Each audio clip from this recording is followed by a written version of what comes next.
All right, Shabbos, say good morning. Good morning. Good morning. Let us begin by thanking our sponsors of today's daf. To thank our Talmud Torah sponsors for the month of Teves, Yoel Sara Kelman, for dedicating the Shurim and Drashos in this month in honor of the birth of their daughter, Oriya Tahel, and in the hope that all those davening for the bracha of children will have their tefilos answered b'karov. To thank Teri Czinn for dedicating all the Shurim and Drashos this month in honor of their grandchildren, Adin, Tzvi, and Naftali, Moshe. Shirley Elbaum Family in commemoration of the yahrzeit of Gerald Elbaum, Yaakov Kopel ben R Avraham Menachem. We hope that in the merit of our TALMUD the Neshama will have an aliyah and the family a nechama. We thank our Daf Yomi sponsors for today, Baruch and Bracha Rifkin, in commemoration of the yahrzeit of Rabbi Ruvain Rifkin, Harav Ruvain ben Tzvi. We hope that in the merit of our Talmud Torah, the Neshama will have an aliyah and the family a nechama. And Menachem and Susie Schoenfeld for dedicating the daf today in the zechus of a continued refuah shalema for Michael Goldsmith, who Baruch Hashem, many of the chevra just met. I don't know if we'll see if he's here this morning. It was quite a party last night, Baruch Hashem. So, many of the chevra were introduced to last night at the Siyum, who really delivered a beautiful and overwhelming Devar Torah last night during our Siyum. Kodesh Baruch Hu should just grant him a continued refuah and continued hatzlacha mea ve'esim shanim tovos. And I will say yeshakach to everyone who was part of last night's simcha. So special, so beautiful, so wonderful. Thank you again to all of our sponsors, to our caterer, to a special thank you also not only to John Kaplan, who was catering, but also to Saeed for Mamish helping with all of the choreography behind the scenes as well. Mamish, a beautiful, beautiful Simchas HaTorah, and we should be zocheh to celebrate many beautiful milestones together in the years to come. So we'll say today's beautiful, magnificent, and overwhelming daf is Yud Aleph. We are picking up Yahrzeit Hashem on Yud Base 10b, and we are picking up about 22 lines up from the bottom. Yeah, I know. Rabbi Levi says as follows: Davar zeh masores biyadinu me'avoseinu. We have a Masorah. We have a tradition from our ancestors, which is Makom Aron Eina Min Amida. Fascinating idea that the Aron, the ark itself, did not occupy physical space within the Kodesh HaKadoshim. Now, Eina Min Amida literally means is not part of the measurements, which means that we're going to see in just a moment, the Aron itself did not actually occupy physical space in the Kodesh HaKadoshim. Tayyana Me'acha Brayso that supports this. Here we go. Aron Sha'asa Moshe Yesh Lo Eser Amos L'chol Ruach. So interestingly enough, we know that it said that there were 10 amos of space between the Aron and the walls of the Kodesh HaKadoshim. So 10 amos of space in the Aron and the walls. Uksiv v'lifnei advir esrim amo orech. So furthermore, we know that ultimately, again, the Kodesh HaKadoshim itself was 20 amos in length.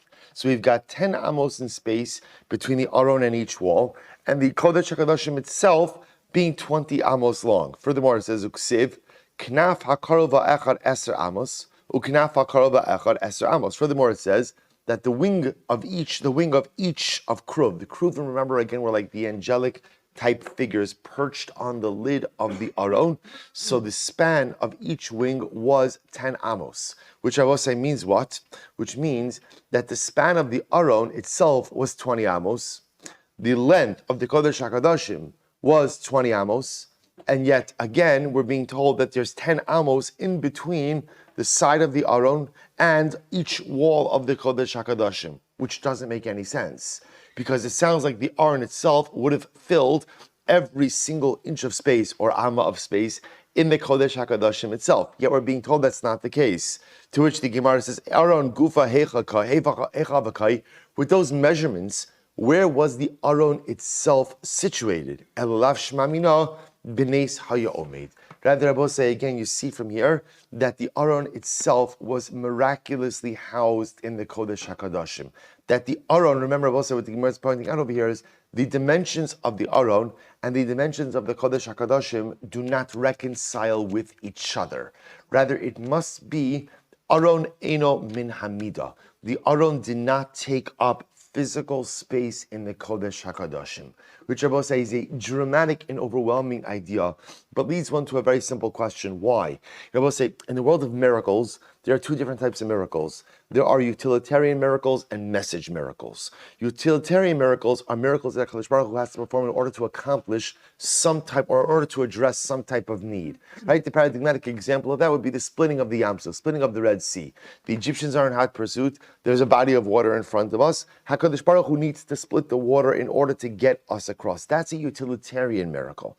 But then there's something else that's called a message miracle. And a message miracle means something that is not necessary, but HaKadosh Baruch Hu is teaching us a lesson. He's trying to convey to us some. So once you look at a miracle like this, that the Aron doesn't occupy any physical space, and you wonder to yourself, why? So, why not just build a bigger Kodesh HaKadoshim, right? In other words, this is not like a building fund issue, Baruch Shem, right? So just build a bigger Kodesh HaKadoshim. Elamai, perhaps the message that HaKadosh Baruch Hu was trying to teach us was an incredible yesod, that Torah can exist even under physically impossible circumstances. You see, there are some things that you could only do when physicality allows for it. And then there are other things that can be accomplished even if there is no physical way to make it happen. I was just learning with a bar mitzvah boy yesterday, helping him prepare his Dvar Torah, and we were learning a piece from the Piazetzna, and he had never heard of the Piazetzna before. And I said to him, tell me where you go to school right now. I'm calling your principal. How can you never heard of the Piazetzna? What kind of chinuch is that? The kid never hears about the Eish Kodesh.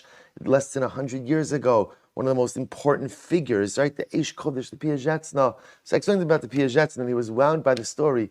I said, that's Aron Eino Min Amida. The fact that Torah can be taught in the Warsaw Ghetto, under the most horrific of circumstances, in the midst of the most profound brutality that mankind has ever seen, and that we're able to learn Torah, and that Torah was still able to learn today, that's what it means.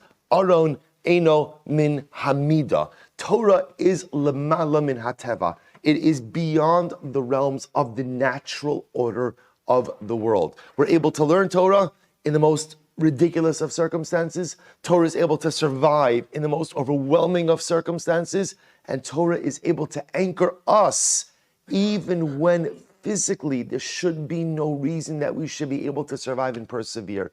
That's the message that HaKadosh Baruch Hu was trying to teach us.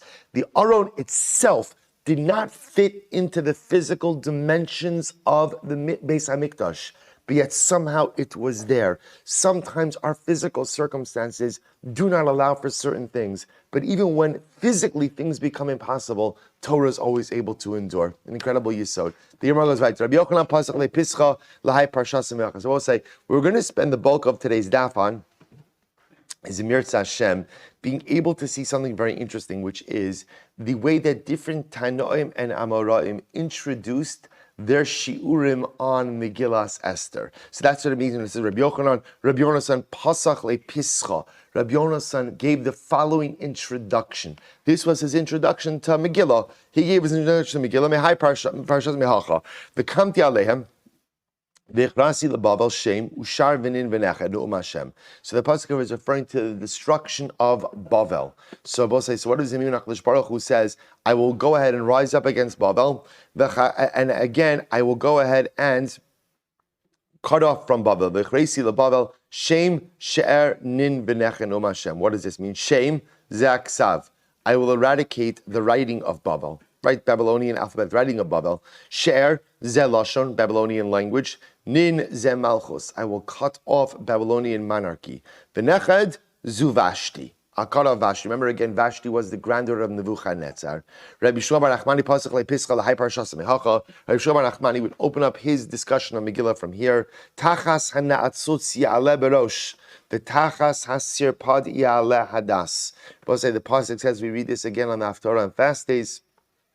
Literally, underneath the natzutz are thorns. Instead of thorns, the cypress will grow. Tachas sirpad. Sirpad is also a type of thorns. Ya'aleh hadas, the myrtle will grow. But listen to how beautiful this is. Tachas hana'atzutz. Who is this thorn? Tachas Haman Rasha. Sha'asa atzma avodah zara. We'll get into this in the Agarata and the Megillah. Haman made himself into a deity. So he was the thorn. Tichsiv.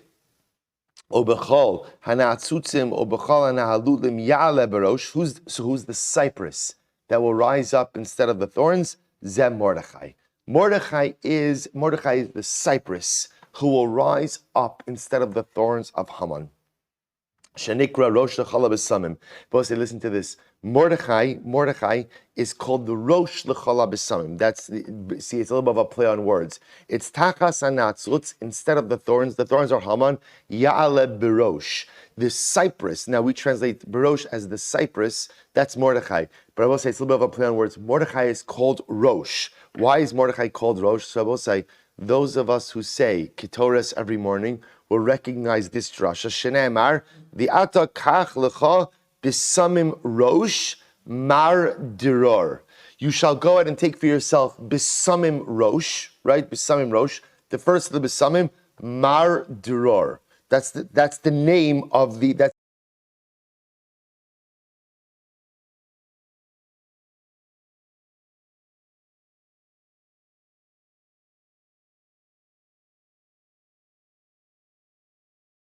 how beautiful is that, right? How beautiful is that?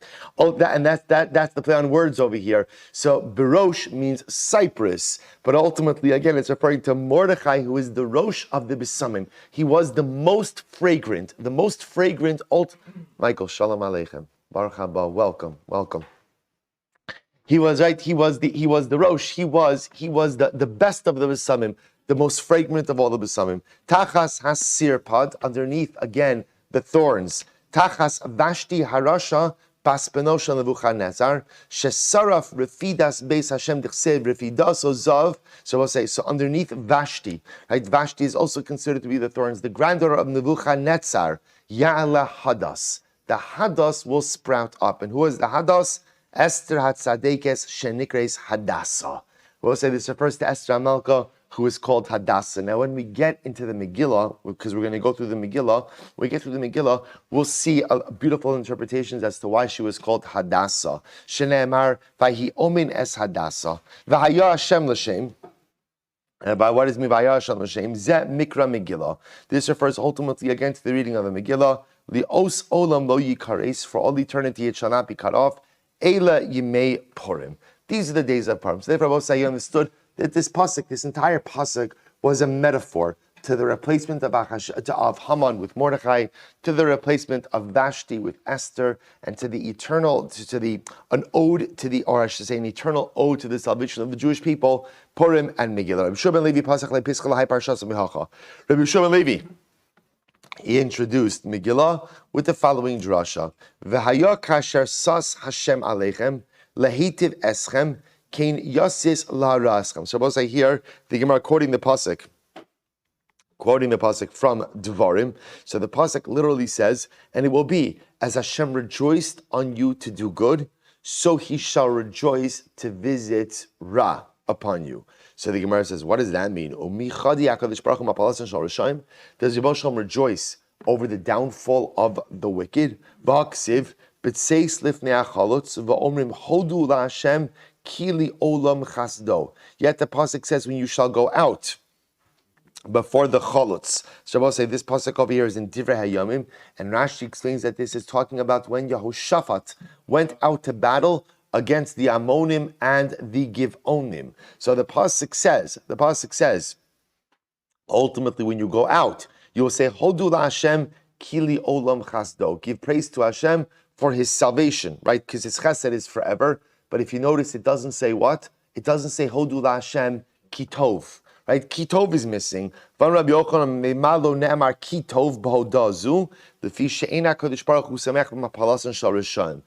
the Rebbe Shalom does not rejoice over the downfall of the wicked. Rebbe is an incredible idea. So Rebbe said, listen to this. This is by Kriyas Yamsuf. Bikshu Malachi Hasharis Lomar Shira. The Malachim wanted to sing Shira when HaKadosh Baruch Hu drowned the Egyptians in the Yam Suf. Amar HaKadosh Baruch Hu Shalom said, Ma'aseh Yadai Tovin Bayam, the Ata Omrim Shira. HaKadosh Baruch Hu said, my creations are drowning in the sea, and you want to sing Shira. But say, an incredible yesod. It's very important to understand. We, the Jewish people, have not cornered the market on God, right? God does not belong to us. HaKadosh Baruch Hu is the God of all humanity. We are privileged to enjoy a unique relationship with him, but the Rebbe Shalom's love extends upon every single human being. There is a beautiful and unique relationship that Am Yisrael enjoys with the Ribono Shel Olam, but it is so incredibly important to understand that HaKadosh Baruch Hu is the God of humanity. In fact, the hallmark of the Messianic era is the fact that humanity will recognize the Ribono Shel Olam as their God. That's what Mashiach is all about. So HaKadosh Baruch Hu says, Malachim, you want to sing Shira, you want to sing a song that the Egyptians are drowning in the sea. They're not my children? They're not my children? I can't sing Shira when my children are suffering, when my children are drowning. So ultimately, again, so the Gemara says, you're right. Amar Abelazar, hu enosas. HaKadosh Baruch Hu does not rejoice upon the downfall of the wicked. Aval achira mesis, but he allows others to rejoice. He allows others to rejoice. The pasuk says, "King Yosis v'lo ksiv Yosus." The pasuk says, "They shall rejoice." It doesn't say, "He shall rejoice." Shema mina. Rabbi Abba Bar Kana pasuk lepiskul hai parshas me'acha. So both say Rabbi Abba Bar Kana he opened his drasha on Megillah from the following psukim. The Adam, quoting over here from Koheles. The Adam shetov lefanav nasan chachma v'das v'simcha. So we'll say, let's listen to this. So quoting over here, ki la Adam shetov lefanav nasan chachma v'das v'simcha. So for the person who is good in front of HaKadosh Baruch Hu, the Rebbe Shalom is given chachma, das, and simcha. Who does that refer to? Zeh Mordechai HaTzadik. This refers to Mordechai. Ulachote nasan inyan leso for lichnos. And ultimately, again, for the sinner, he has given, literally again, the inyan la'asov lichnos will be collected and drawn to himself. Zeh Haman. This refers to Haman. La says tov lifnei Elokim zeh Mordechai ve'Esther. D'chsiv v'tasem Estres Mordechai al beis Haman. Pasuk says that Esther placed Mordechai. This is the end of the Megillah. She essentially gave Mordechai the house of Haman. Rabbi Bar Ofra, he opened his discussion of Megillah from the following: V'samti kisi be'ilam, v'avarati misham melech v'sarim. Melech zu Vashti. King in this context refers to Vashti. Sarim ze Haman v'aseres banav and his 10 sons. Rav Dimi bar Yitzchak pasach lepiskal hai parshas mehacha. Rav Dimi bar he opened his discussion on Megillah from the following. Both say top line of Yud Aleph Amud Aleph. Good. Today's daf. We made it. Ki avodim anachnu u'be'avodoseinu lo azavnu Elokim vayet aleinu chesed lifnei malchei paras. So both say listen to this. So the Gemara is quoting the pasuk from Tehillim, right? Literally, again, for we are servants. Ki avodim anachnu, we are servants. U'be'avodoseinu lo azavnu Elokim. But in our servitude, we never left you, HaKadosh Baruch Hu, and the Ribbon Shalom put chesed in front of us by Malchei Paras. When is this? Be'emasai bisman Haman. This Rebbe is referring ultimately again to the days of Haman.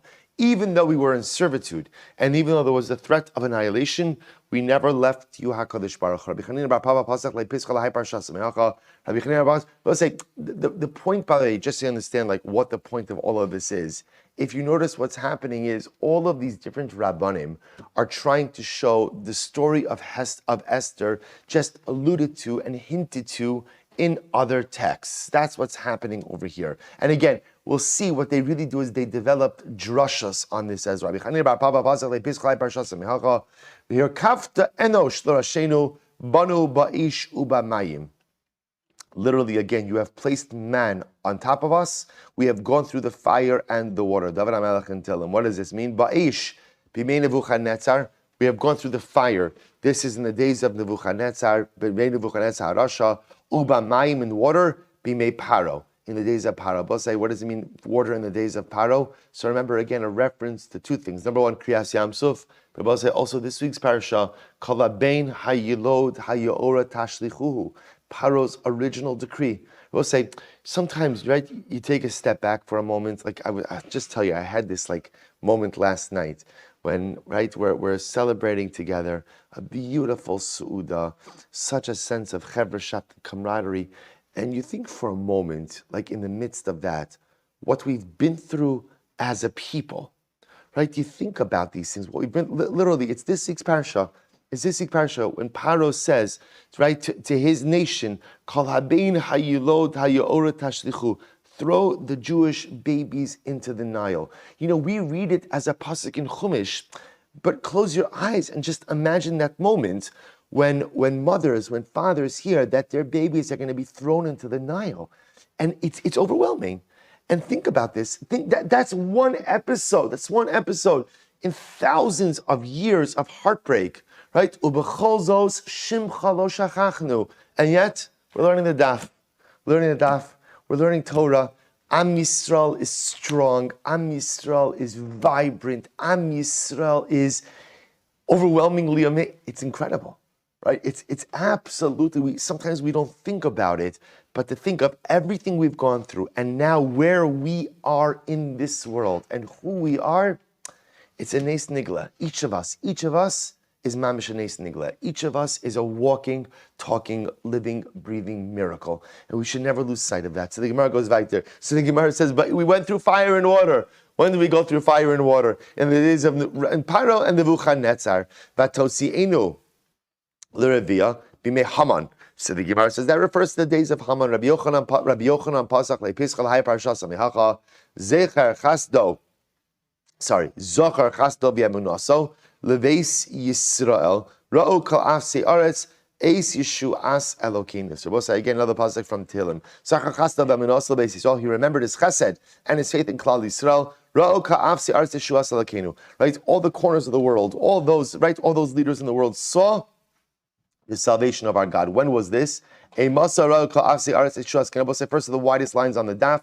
Ultimately, again, when did all the nations of the world see our salvation? Bimei Mordechai ve'Esther. In the days of Mordechai and Esther. Beautiful. Reish Lakish will say first of the widest lines on Yud Aleph, Amud Aleph, 3, 6, about 9 lines down from the top. Reish Lakish. Reish Lakish opened his discussion of the Megillah from the following pasuk. Ari Nohem Vidov Shokek Moshe Rasha Al Amdal. The pasuk says literally the lion roars and the bear growls. Moshe Rasha Al Amdal. The Rasha, the wicked, rule over the impoverished nation. Who does this refer to? Ari Nohem Zen Nebuchadnezzar. The roaring lion, that's the Nebuchadnezzar HaRasha. The Chsiv Bey Allah Aryeh Misovcho. Dov Shokek, who's the growling bear? Ze Achashverosh. This refers to Achashverosh. T'chsiv va'aroch yibei achar tniya dam yeledov. V'tei Rabbi Yosef ilu parsim. In general, the bear refers to the Persians. Sha'ochlin v'shosim kidov. This is interesting. Apparently, Persians eat and drink like bears, which is a lot. Umisrubalim basar kidov. They're obese like bears. Umigudalin seyar kidov, and they're hairy like bears. Okay, so this was Chazal's description of the ancient Persians. Okay, ve'ein lahem menucha kidov, and interestingly enough, they find no rest like bears. I guess I always thought bears sleep for a long time, but apparently bears are restless animals. So the Persians too, they find no rest like those. Right? So the Gemara, Moshe Rasha, who is the ruler who is wicked? Zeh Haman. This refers to Haman. Al Amdal, who ruled over an impoverished nation. Who is that? Elu Yisrael Shem Dalin Min HaMitzvos. This refers to Klal Yisrael, ultimately, who are impoverished from mitzvos. So we'll say, remember again, we'll get into this more, but the state of Ruchnius, of Klal Yisrael, in the beginning of the Megillah, was very low, was very compromised, right? Our spiritual state was compromised in the beginning of the Megillah. And I'm saying, the way it works is very simple. Amalek always gets the upper hand when we are spiritually compromised. That's the way it works. This is the constant struggle between Yaakov and Esav. Remember again, Amalek is a grandson of Esav. This was the struggle that began in the womb of Rivka Imenu. Vaisrotetsu habanim Bekirba. This is Yaakov holding on to the heel of Esav. This is the bracha of Esav, right? Rav Ya'avot Sa'ir Ulom Ilom Ye'emas. This constant struggle. So when does the Rasha have the upper hand? When it's an Amdal, when Klal Yisrael is spiritually compromised. So the Gemara goes weiter. So the Gemara says, Rabbi Yitzchak, he opened his conversation from here. So ba'atzatayim yimach hamekareh ubeshiflus yadayim yidlov habayis. Literally again, uba'atzatayim, with laziness, the ceiling will collapse. And with weakness of hands, the home will leak. What does this refer to? Because of the laziness of Klal Yisrael that we did not engage in Torah. Literally, again, the enemies of God. We've seen this enough. The enemies of God is a metaphor for who? Klal Yisrael, when we don't do the mitzvah, so we become the enemies of HaKadosh Baruch Hu, we become weakened. Ve'ein mach ela ani. Mach ultimately again means impoverished. Shneimar ve'machu me'erkecha. Ve'ein mikara, who is the ceiling, so to speak, ela HaKadosh Baruch Hu. Shneimar ha'mikara b'mayim al yosav. So I'll say, isn't that beautiful, by the way? The Ribbon Shalom referred to as the ceiling of Klal Yisrael. Where there is laziness, we'll say, what a profound idea. Where there is laziness from Klal Yisrael, yimach ha'mikara. Ultimately, the ceiling collapses. The ceiling is HaKadosh Baruch Hu. When I'm strong and doing what I'm supposed to be doing, the ceiling is strong. But the moment I become lazy, is chas v'shalom when the ceiling collapses. What a profound metaphor. Rav Nachman bar Yitzchak, he opened his drasha from the following. Shira Malos, Lule Hashem, Shaylanu Yomar, Lomar Na Yisrael. So we'll say, what does this mean? Shira Malos, song of ascents. Lule Hashem Shahayalanu, were it not for Hashem by our side, or was with us, Yomar Na Yisrael. Lule Hashem Shahaya Lana Bekum Aleinu Adam. It was, right, if it were not for HaKadosh Baruch Hu, who was with us, when a man rose up against us. Adam velo Melech. Interestingly enough, I will say, who rose up against us? A man and not a king. Who is that a reference to? Haman. Haman, who rose up against us, who was not a king. He was just an Adam. He ultimately rallied a king, but he was not a... Rava opened this discussion from the following. So he quotes over here, Birabos tzadikim yismach ha'am, ubimshol rasha ye'enach am. Literally again, Birabos tzadikim. Birabos was like could either mean amplification, exalted, growth of the tzaddik. Ultimately, the nation will rejoice. With the rulership of the Rasha, the nation will groan. Birabos tzadikim yismach ha'am ze Mordechai ve'Esther. So ultimately, this refers to Mordechai and Esther. D'chsiv va'ir Shushan. I will say, isn't this beautiful? When the nation sees tzaddikim, I will say, sometimes one of the greatest challenges we have is sometimes it's hard for Klal Yisrael to rally around tzaddikim, right?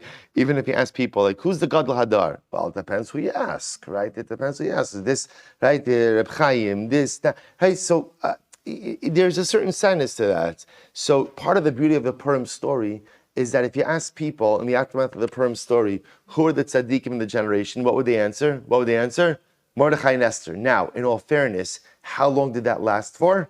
About 7.5 minutes, right? Because even by the end of the Megillah, what does it say? Mordechai ratzui l'rov echav. The majority of people, right? He had 51%, which, by the way, for leadership in general, 51% is incredible, right? Any leader could give. Moshe Rabbeinu at times did not have 51%. So that is great, but that's so incredible, right? That by the time we get to the end of the Megillah, right, he's at 51. So there's, unfortunately, it's hard for Klal Yisrael to rally around any one leader or any one person. So the pasuk says at least part of the beauty of the Megillah was for a particular period of time, albeit a short one, we recognize the tzidkus of Mordechai and Esther. This refers to Haman. This was in the beginning of the Megillah, right? When Haman first hatched his plan with Achashverosh, the city of Shushan was Tzibrachan, was Nevucha, was downtrodden. So Ramasna Mehacha, Kimi goy gadol asher lo Elokim krovim elav. Rav Asher Mehacha, o anis Elokim. So both say, here we go. So now we're going to get into the drashas of the Megillah. Very, very, very exciting Gemara. It was in the days of Achashverosh. Amarav vai hai. Now both say, this goes back to yesterday's daf. You remember again in yesterday's daf we learned, so there's a hamachlokas, vayihi bimei. Right? So we saw that vayihi sometimes means foreshadowing something good, sometimes something bad. Vayihi bimei, always something bad. Now it's interesting because the Gemara didn't explain why. In other words, okay, we gave our drasha, but why? Like, what is it in the word vayehi that's so bad? So I resisted the temptation to tell you a marsha because it was going to be in today's daf. So I figured save it to today's daf. Also, I ran out of time. So the Gemara said, listen to this. What's so bad about the word vayehi? We'll say, listen to this. Rav says, vayehi is a contraction for vayhai. Vayhai is translated as oi, right? Oi, vayhai, right? Whoa, what happens? Isn't that incredible? Now I understand why Vayehi, and ours, poor Vayehi. It looks like we're picking on Vayehi, which is such an innocuous word. To which the Gemara says it's not an innocuous word at all. Vayehi, Vayhai. There was something overwhelming, which Vay literally means I, like whoa, hi, this. This was an overwhelming episode.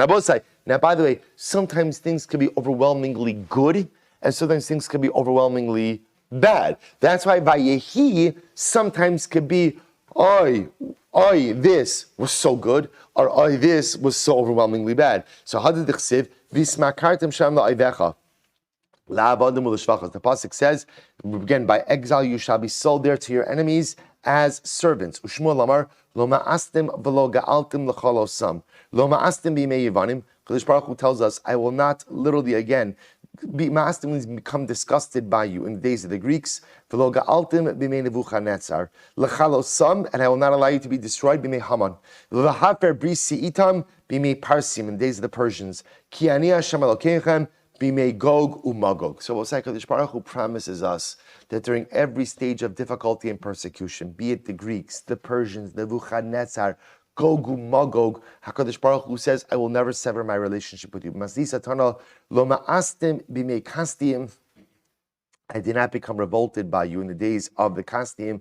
Shemarati lahem Daniel, Hananya, Mishal, va'Azariah. I gave you prophets. V'lo ga'altim, and I was not repulsed by you. B'mei Yevanim. Shemarati lahem Shimon HaTzadik, v'chashmonoi banov, u'matisyo u'kohen gadol. At every stage of the journey, HaKadosh Baruch Hu gives us tzaddikim. HaKadosh Baruch Hu gives us leaders who are able to anchor us, able to help us, and able to be the architects of salvation. So the Gemara says, "L'chalosam imei Haman, shemarati lahem Mordechai ve'Esther." I gave you Mordechai and Esther in the days of Haman. Lahaper brisi itam b'mei Parsim, shemarati lahem Beis Rebbe v'chachmei Doro. So HaKadosh Baruch Hu says, isn't this a beautiful Gemara? The Rebbe Shalom says, even in times when you are cut off, and even in times when you are exiled and dispersed, I will always give you the proper leaders to be able to anchor you and to be able to maintain your relationship with me. So beautiful. For I am Hashem, your God, li asid lavo. In the future, she'ein kol uma b'lashon yechola lishlot bahem. Ultimately, again, no nation will ever be able to truly rule over us. And I will say, even those who rule over us will be able to rule over our body, but are never able to rule over the spirit of the Jew. Rabbi Levi Amar Rahacha, Rabbi Levi, again, another introduction to Megillah. So I'll say the Gemara teased us a little bit with Achashverosh, right? But again, we'll come back to it in just a bit. So the Gemara says, Rabbi Levi Amar Rahacha, Vimlo Sarishu es Yoshvei Aretz. The pasuk here says, the Gemara recording here the pasuk from Bamidbar. V'im sorishu es yoshvei aretz v'mnechem v'haya asher tosiru mehem. Let's see. So here the Gemara is actually talking about when you come into Eretz Yisrael, conquer and drive out all of the nations. Because if you don't, whoever you leave behind will be a thorn in your side. So the Gemara says, Rabbi Chia Amar Mehacha v'haya kasher dimisi lasos lahem. Good. Achashverosh. Amarav. So we'll say, what does Achashverosh mean? Amarav, Achiv Shel Rosh. He was a brother of the Rosh. Uben Gilo Shel Rosh. And he was very similar in character to the Rosh. We'll say, who's the Rosh? Nebuchadnezzar. We're going to see, by the way, we'll say, not for today. It is fascinating to study Achashverosh from a psychological perspective, right? We're going to see this machlokes in the Gemara. Was Achashverosh very wise? Was he very foolish? But one thing is clear, which is Achashverosh always lives in the shadow of Nebuchadnezzar. In his mind, he always compared himself to Nebuchadnezzar. So the Gemara says he was the brother of the Rosh, the comparator to the Rosh. Achiv Shalosh. Achiv Shal Nebuchadnezzar HaRasha, Shenikra Rosh, Shenemar Anturesha Didava, Ben Gilo Sharosh. How is he of the same type of quality of Nebuchadnezzar? Hu Harag, Nebuchadnezzar killed Jews. Who Bikesh Larog? Achashverosh also tried to kill Jews. Hu hechriv. Ultimately, Nebuchadnezzar destroyed the Beis Hamikdash. Hu bikesh lachariv. Achashverosh wanted to destroy the Beis Hamikdash. Shneimar. Ubemalchus Achashverosh betchilas malcho kasvu sitna al yoshvei Yerushalayim. We're going to see something fascinating. Remember, it was the son of Achashverosh, Daryavesh, who is the son of Achashverosh and Esther, who allowed for the rebuilding of the second Beis Hamikdash. Interesting historical fact. The construction of the second Beis Hamikdash began before Achashverosh. It began before Achashverosh. Achashverosh was the one who halted construction. He stopped it. Why did he stop it? Because he didn't like Jews. Just to be very clear, Achashverosh didn't like Jews even before Haman. He wasn't going to annihilate them, but he certainly was not going to allow to facilitate and certainly pay for the construction of our Beis Hamikdash in Yerushalayim. So construction was already underway from the previous Darius and the previous Daryavesh to reconstruct the temple. Right? Achashverosh comes to power, he stops it. He doesn't like Jews already. Again, ironically, Achashverosh's son, also Daryavesh, who happened to be Jewish, right, the son of Esther, he was the one ultimately with Ezra who allows for the total construction of the Beis Hamikdash. In any event, ultimately, again, the faces of Klal Yisrael became blackened during the days of Achashverosh, kishulei kedera, like the bottom of a pot. Rabbi Yochanan Amar Kol shezochro Amar Achlarosh. Why is he called Achashverosh? We'll say this is great. Because whoever says his name gets a headache. Right? Just remembering Achashverosh gives you a headache. Right? That's how bad he was. Achlarosh. As we'll say, whoever says him says Achlarosh. Doesn't he say Achlarosh? Oh yeah, for my head.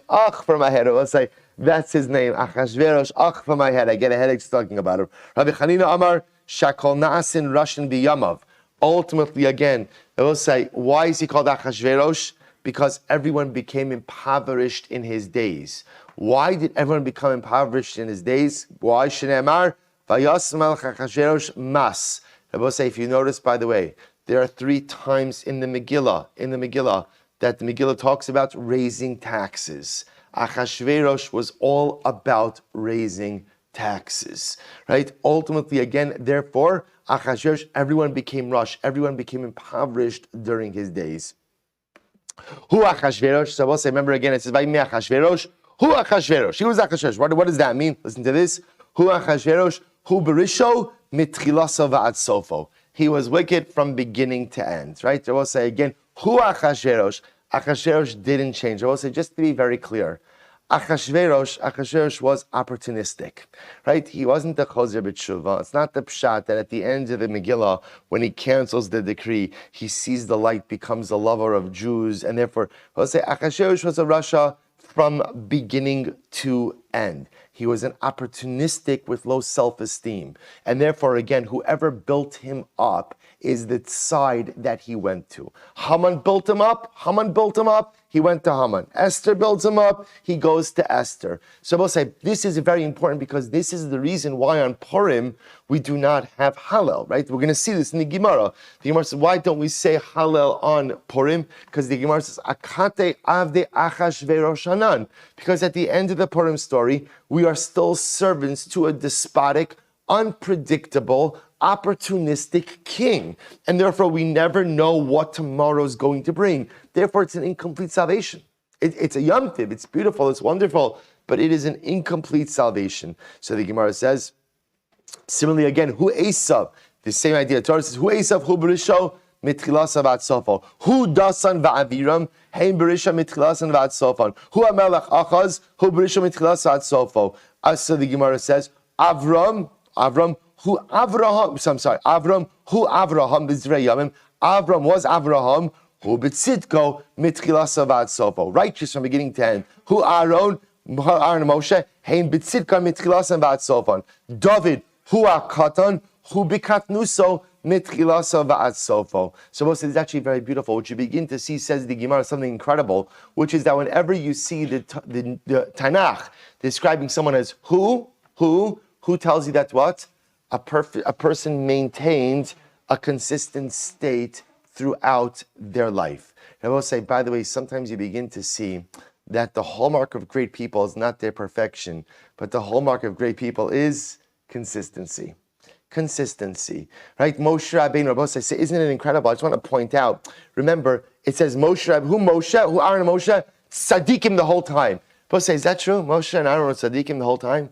Moshe Rabbeinu made mistakes. Okay, granted, he made like 2 mistakes, right? But he made mistakes. Aaron make any mistakes? Yeah, like a little one called the eagle, right? A little one called the gold. So I'll say, see what's amazing is the hallmark of great people is not perfection. The hallmark of great people is consistency. Moshe Rabbeinu was consistently great. Now again, no one's consistently, right? No one's perfect. But what makes great people great is this ability to be consistent. David is consistent. Moshe, and again, all these great people made mistakes, but despite their mistakes, maintained a heightened level of spiritual consistency.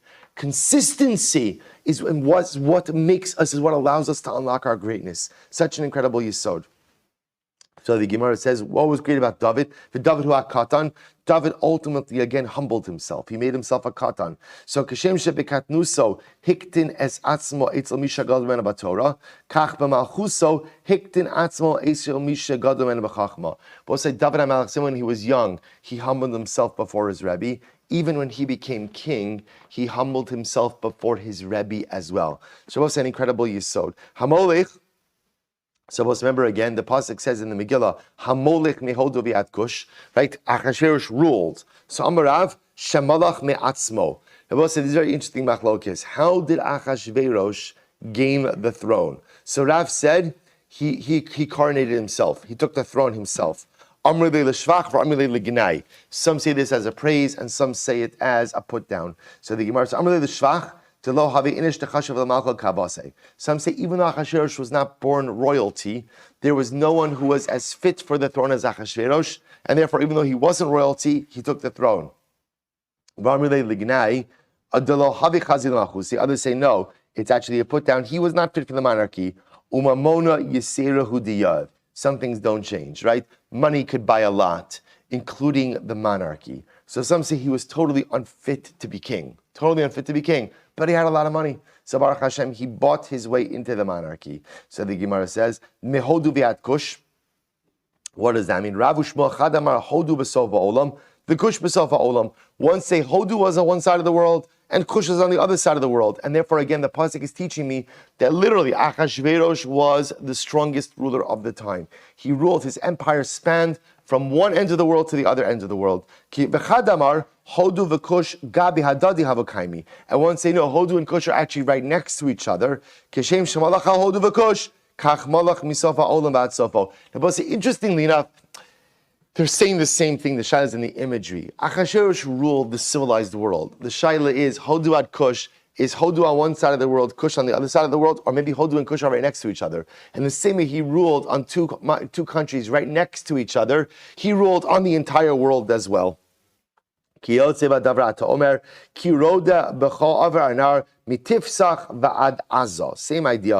Shmuel Chadamar tifsach b'sof ha'olam v'aza b'sof ha'olam. So we'll say, so again here, the Gemara quoting the pasuk from Melachim Aleph about Shlomo HaMelech. That Shlomo also ruled over large parts of the civilized world from Tifsach until Aza. Same idea. So the Gemara says, Rabbi Shmuel Chadamar tifsach b'sof ha'olam. V'aza b'sof ha'olam. Tifsach was one end of the world, Aza was on the other side of the world. V'chadamar tifsach v'aza b'hadi adadi avakayma. I'll say they were right next to each other. Kishim shmolach al tifsach v'aza kach melch ha'olam kulo. Good. Sheva v'esrim umeya medina. Achashverosh ruled over 127 provinces.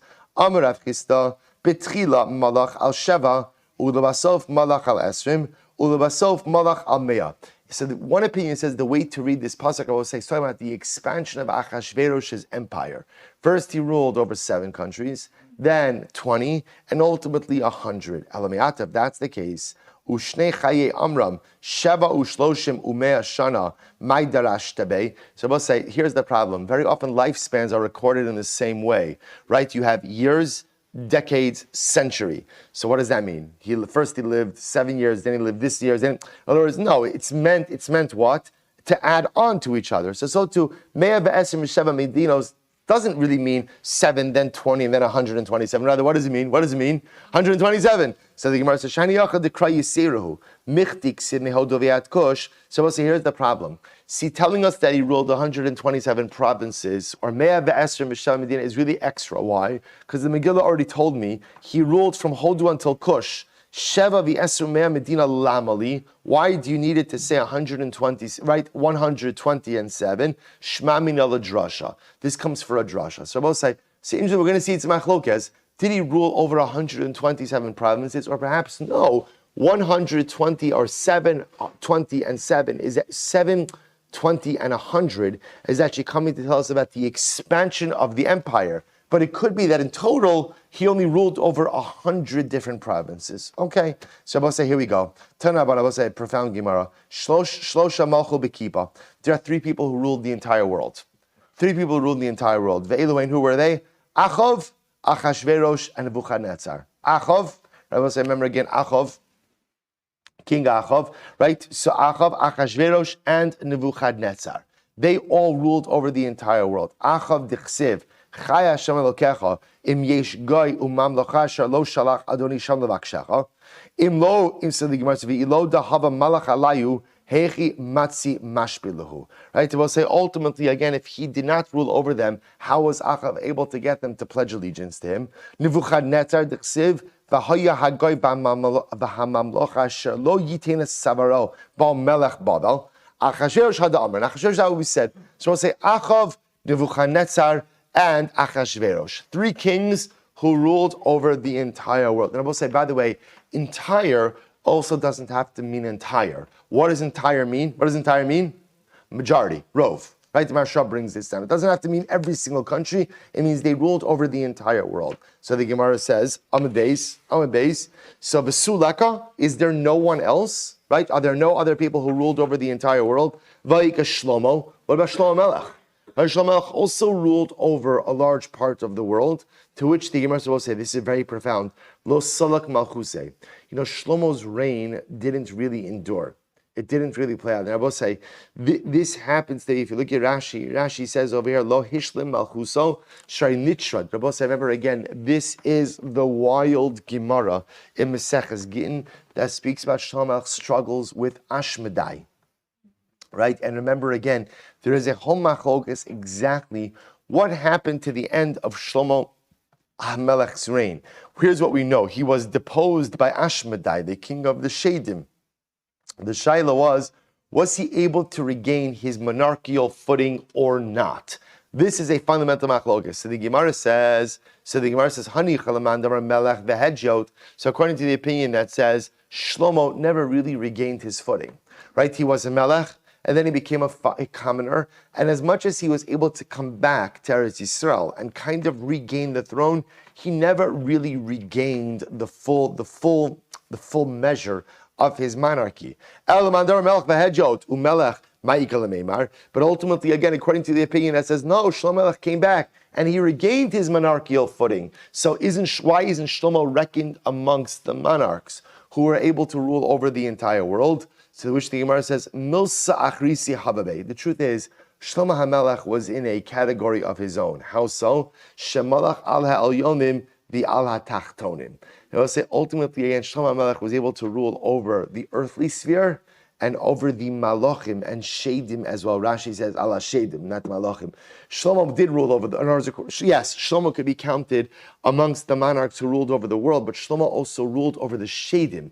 That is a different level of rulership. So here we're talking about kings who ruled over the entire physical world. So here we have Achav, Nebuchadnezzar, and Achashverosh. Shlomo, different kind of parsha. Shneimar, Vayashav Shlomo al Kisei Hashem, or Vayesh Shlomo al Kisei Hashem. I V'hava Sancheriv. What about Sancheriv? Right, Sancheriv, the king of Ashur. He also seemed to rule over the entire civilized world. D'chsiv, Mi b'chol Elokei ha'aretz ha'ila asher tzilos atzam miyadi. So the Gemara says, Ha'ikal Yushayin delo kavsha. Oh, there was Yerushalayim. Isn't this incredible? So Sancheriv ruled over the entire world. But remember again, Sancheriv marched on Yerushalayim. This is in the days of Chizkiyahu. But ultimately, again, he was unable to conquer Yerushalayim. Remember again, this was the massive plague that wiped out the armies of Sancheriv overnight, as he marched on Yerushalayim. He might have conquered the world, but he didn't conquer Yerushalayim. What an incredible Gemara. If you don't own Yerushalayim, you don't own, right? The key to global conquest, right? If you want to be called ruling over the world, you have to have dominion over Yerushalayim. So the Gemara says, Daryavesh. What about Daryavesh? Darius, Tichsiv, Daryavesh Malka Kasav L'Chumaya V'Lishna Tidairin B'Chal Arash Shamechan Yaskan. So we'll say, Daryavesh seemed to rule over the entire world. There were 7 countries that Daryavesh did not go ahead and rule over. So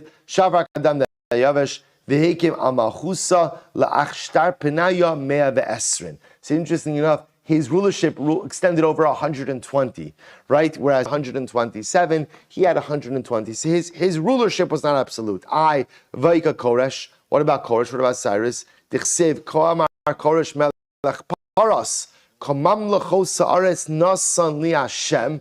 Right? What about Koresh, who says that again, God has given me rulership over all the lands of the earth? Asam Ishtabuchi Had Kadam Ishtabech Benafshe. Actually, he was just praising himself. He didn't actually rule the world, right? He said he ruled the world. Everybody knows a guy like that, right? Who knows, says he, but doesn't really rule the world, right? So Koresh said he ruled the world, but ultimately, again, he did not actually rule the world. Incredible. Now we come to a fascinating Gemara. So we'll say, here we go. Back to the Megillah. So remember again, just to give you the context, what pasuk? So remember again, the Megillah here, this is the beginning of the Megillah. What does the Megillah describe? A massive party that Achashverosh made. Made a massive party, right? So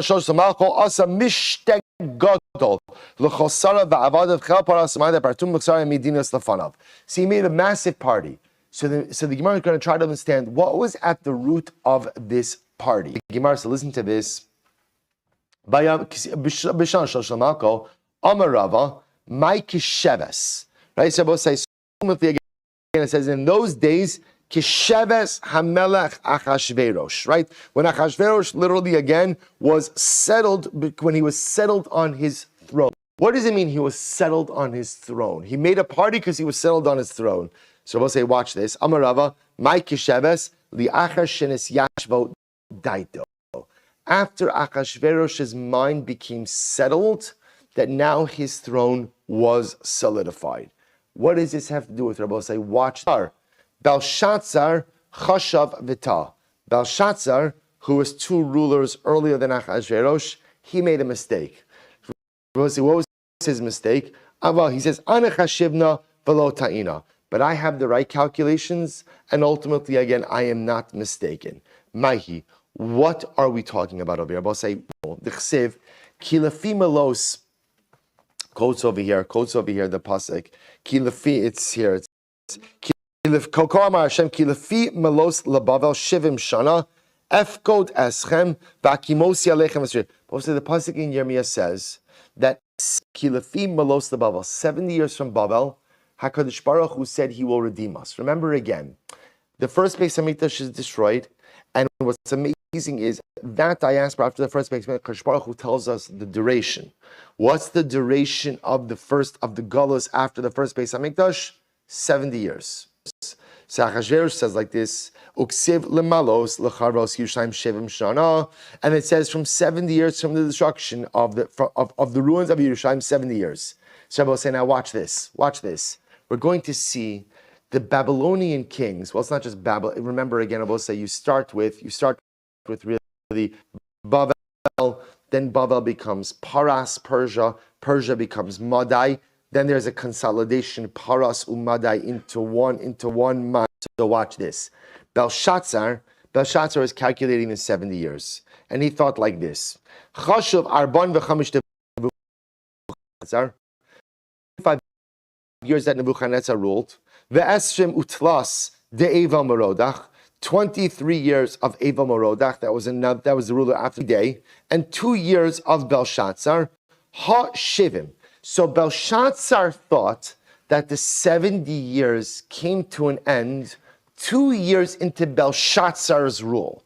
Now, Belshazzar is very excited about this. Why is he very excited? Because 70 years have elapsed, and what? And what? The Jews have not been redeemed. 70 years, so now it's a Yom Tov, says Belshazzar. Now it's a party. The Jews are officially a conquered nation. They are officially again a So what did Belshazzar do to celebrate? Apik debei mikdasha vishtamish behu.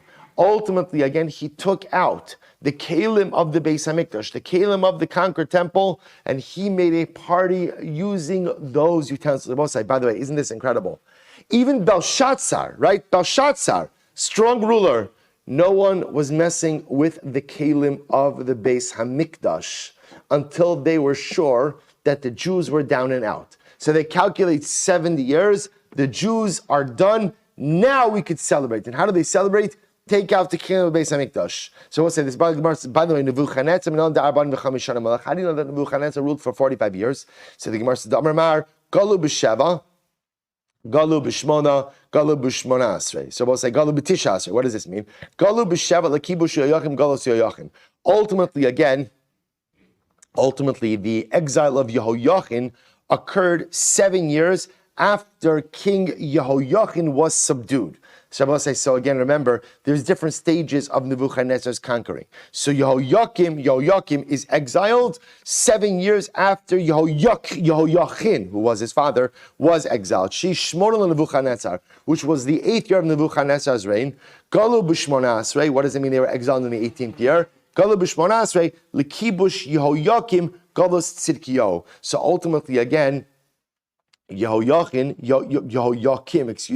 was exiled in the 18th year after the exile of Tzidkiyo. Shitisha esrei shana leNebuchadnezzar. The Amar Mar shana rishona kibesh Ninveh shnia kibush Yehoiakim. In the first year of Nebuchadnezzar's reign, he conquered Ninveh, and in the second year he went ahead and he conquered Yehoiakim. Uksiv Vahi b'shloshim v'sheva shana legalos Yehoiakim melech Yehuda. It was in the 37th year to the galus of Yehoiachin, the king of Yehuda, b'shnei masar chodesh be'esrim v'chamisha lechodesh nasa Eva Merodach melech Bavel es rosh Yehoiachin melech Yehuda. Eva Merodach actually freed Yehoiachin from his incarceration. Vayotze oso mibeis hakela Timni utlas Timni. So ultimately, again, Nebuchadnezzar went ahead and ruled for 8 years. For 8 years before he exiled Yehoiachin. Utlasin v'sheva hari arbin v'chamish Nebuchadnezzar. So that gives us 45 years of Nebuchadnezzar's rule. Ve'esrin utlas Eva Merodach. How do we know that Eva Merodach ruled for 23 years? That's a Gemara. Right, that's a tradition that we have. V'tarti delay, and then Belshazzar says 2 years into my reign, do the math, hashivin. Ultimately, that gives us 70 years. Amar hashta vadai sulo mifriki. Belshazzar was convinced the 70 years had ended. Jews were not redeemed. No redemption in sight. Apik mane debei mikdasha vishtamish bei. He made a Yom Tiv. He made a celebration. And what did he celebrate with? The very utensils of the Beis Hamikdash. Hanu deka amar le Daniel va'amari shmai hisromamta. So this is Daniel speaking to Eva Merodach. You went ahead and you exalted yourself over HaKadosh Baruch Hu Mari Shmaya ulamane di beise haisa kadamach, and you took the very utensils of his home. Uksiv. And I will say, so Belshazzar makes a big party celebrating what? The demise of the Jewish people, and ultimately the demise of the Jewish God. You're really celebrating over HaKadosh Baruch Hu. And how do you celebrate over HaKadosh Baruch Hu? Take the utensils of the Ribbon Shalom's home and celebrate with them in your home, in your castle. And what happened? Uksiv bei balayla katil Belshazzar malkal kasdoi. Shabbos said, listen to this. That night, Belshazzar was killed. Right? The night after that party, Belshazzar and everyone else who attended that party ultimately lost their lives. So the Gemara says, uksiv, v'daryavesh mada kiba malchuse kibar shinin shtin v'tartin. And now we'll say after Belshazzar dies, so we'll say Belshazzar dies as a result of celebrating with the utensils of the Beis Hamikdash. After that, who becomes king? Daryavesh. Now, I want to point out, not Daryavesh, Achashverosh's son, right? This is an earlier Daryavesh. So Daryavesh becomes king, right? And what happens? Daryavesh becomes king at the age of 62. Amar, so ultimately, so we'll say now fast forward. So Daryavesh, remember again, that Daryavesh actually allowed for the reconstruction of the Beis Hamikdash, right? He allowed for the beginning of the reconstruction. He has in persecuting Jews. Achashverosh comes along now with this off the stop. Amar, ihu mitatoi anna chashvina balo ta'ina. Achashverosh says, Belshazzar, he made a mistake with the calculations. I will not make a mistake with the calculations. Rabbi, we'll stop over here for today. We will pick up tomorrow. Good job, no? Whatever. I think, whatever. It's not good. Just want to point out. Anyway, we'll say Mir Hashem tomorrow. We will continue with Achashverosh's calculations and Mir Hashem and Baruch Hashem to see how he too was wrong as well. Shkayach, everyone.